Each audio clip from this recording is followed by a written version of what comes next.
again, words fail me on it. It's one of those things where when you're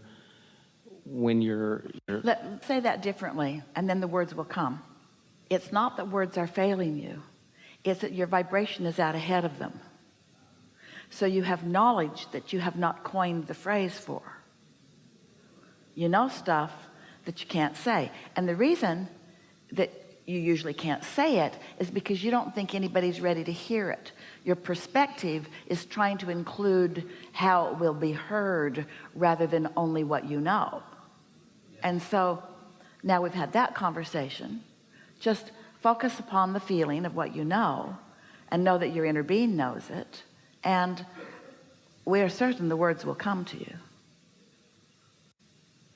Can we say that, or can it be said that the idea of the law of attraction is to attract joy and to attract the feeling of well-being?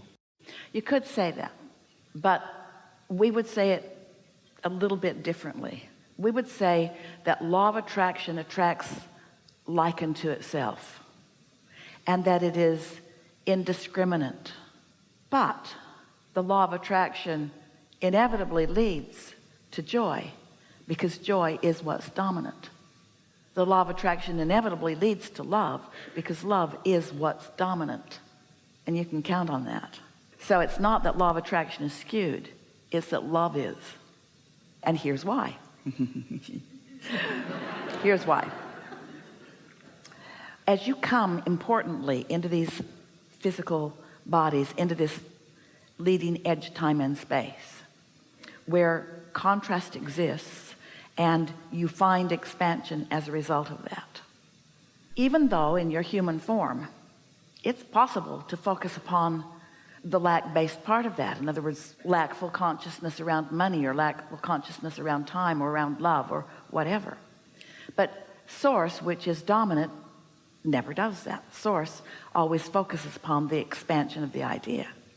So when each and every one who is or ever has been or ever will be upon this planet reemerges into non-physical, you leave behind all doubt and fear and worry, and only what's in your vortex is who you are. And it's from that vantage point that you come back.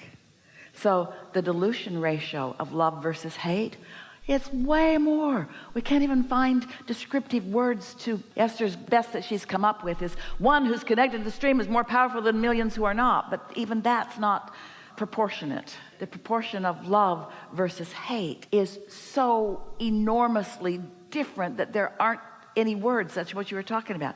Just can't define it accurately in a way that you could wrap your brain around it. But sometimes you can feel it when you feel the difference between love and hate.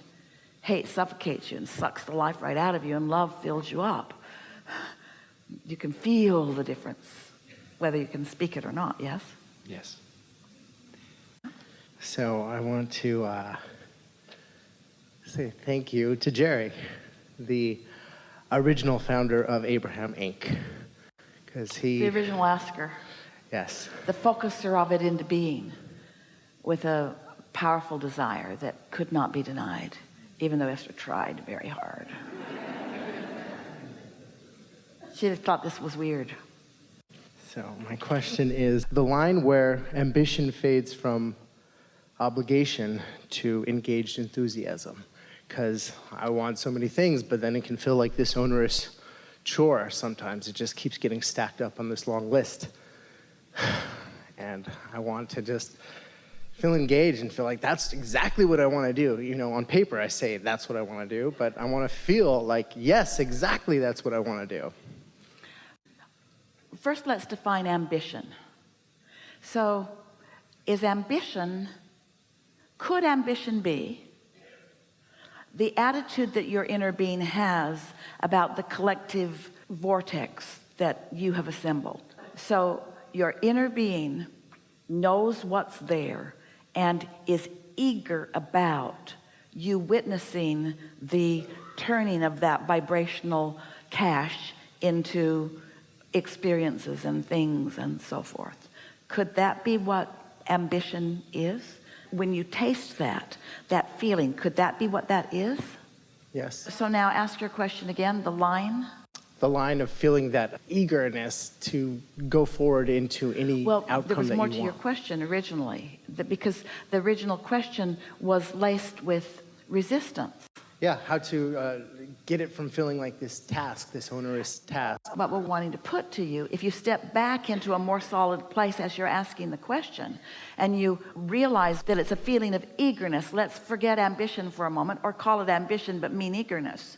So the eagerness that your inner being has for your discovery of what you've been asking for. Esther's wondered for a long time. She gets it now, because we would say the universe will surprise and delight you, and she would say, well, if I create my own reality, I get the delighted part, but I don't get the surprised part, because if I create my own reality, shouldn't I sort of be expecting it? And we say, you cannot possibly perceive the bigness and the allness and the fullness of the way the universe has orchestrated all of the pieces of what you've been asking for. It will surprise you, because it's bigger than your individual asking. The total of all that you've put there and the law of attraction effect on it has made it bigger and better than you perceived it as you piecemeal perceived it. It's like you're not that excited about flour, and you're not that excited about eggs, and you're not that excited about cocoa, but you really are excited about chocolate cake. And sometimes you don't know it until you get the cake in your mouth. And after you do that, you don't spend too much time, usually, trying to decipher what's in. Do I taste flour?